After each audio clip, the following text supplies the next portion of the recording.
intuitive wisdom, ease and relaxation, lightness, transformational, enlightening, and magical.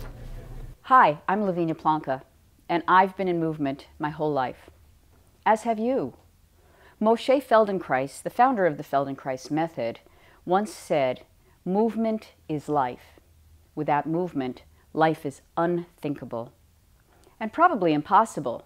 We're always in movement. Even when you're lying down, the breath continues to move, the heart continues to beat.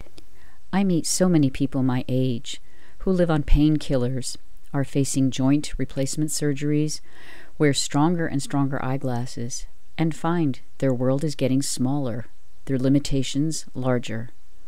"I'm just slowing down," is a common comment. While it's true, we're all on a one-way street, we don't have to sacrifice quality of life so quickly. Recent scientific research shows that the brain can keep learning and growing, and one of the most effective ways to keep the brain healthy, as well as the rest of you, is through movement. Feldenkrais lessons are not like typical exercise. Exercise is wonderful, of course, especially if you enjoy it. But for many people, especially as they get older, it becomes frustrating to compensate for the various aches and pains that come with age. People find themselves reading or watching TV as they pedal or tromp on treadmills in order to distract themselves from the boredom or discomfort of the activity. It's like trying to separate your body from your mind. But science is beginning to recognize that your body is your mind and your mind is your body. After all, your mind isn't floating outside of your body, or at least I hope it's not. And your brain is receiving, processing, and sending information nonstop, connected to every single function and sensation, from pleasure to pain. So the best way to improve your well-being is to do movement that is pleasant and bring your brain to the party. Therefore, if you change the way you move, you may change the way you think, act, and feel.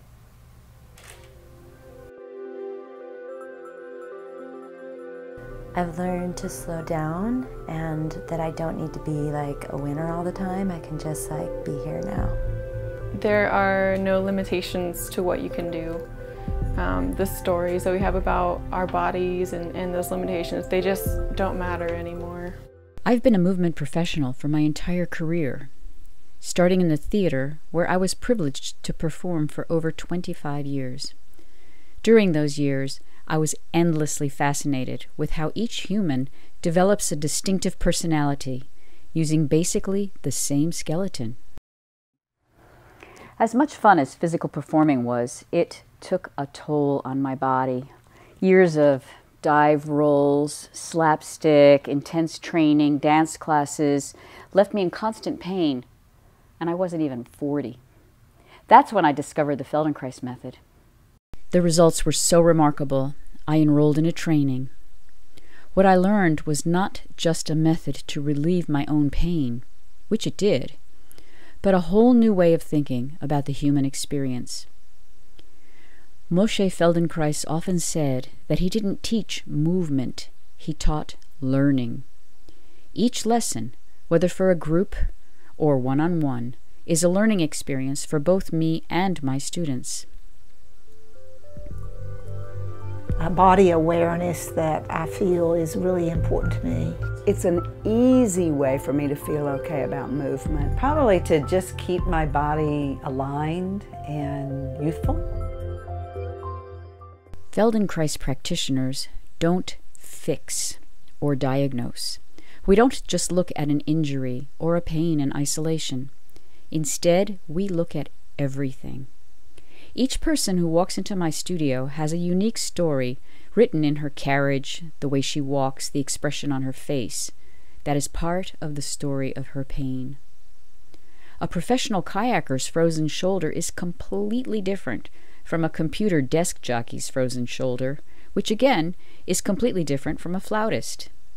And besides their professions, their frozen shoulders carry history, training, fear, failure, old injuries, and so much more.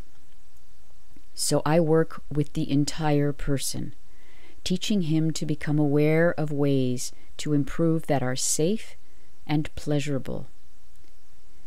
There are no formulas. The aim of every relationship is to teach people how to do or be what they want.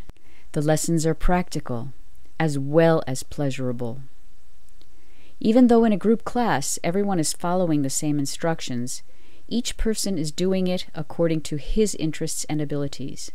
Each person has her own aha moment, or frustration, or question. By doing movements that don't demand performance or perfection, just awareness, the nervous system has time to learn new habits, more functional ways of moving. Feldenkrais believed that every person has a unique learning style, and I've tried to create a variety of options for your enjoyment. Never heard of Feldenkrais? That's okay. You can learn more about it just by clicking a link. I invite you to dive in today, or just dip your toes, check out some of my success stories, try a few things, and write to me. I learn from your questions. I think that it has added to the awareness component of my life. I noticed after that lesson that I could see more, like my peripheral vision had widened. And so I became aware that somehow through the way I live my life, I was limiting my sight. I had my first lesson 25 years ago. I walked in with a cane. I walked out without it. I'm still moving. Even though I've had multiple sclerosis for 57 years, I still move. I move in my bed, I move out of my bed, I move in my clothes, I move out of them, I move through the water, I move into my car, out of it. I'm still moving. I may not be walking, but I'm moving, and I have no pain. Would you like to live a more enjoyable, pain-free life without drugs or surgery? Would you like to have more flexibility and better balance?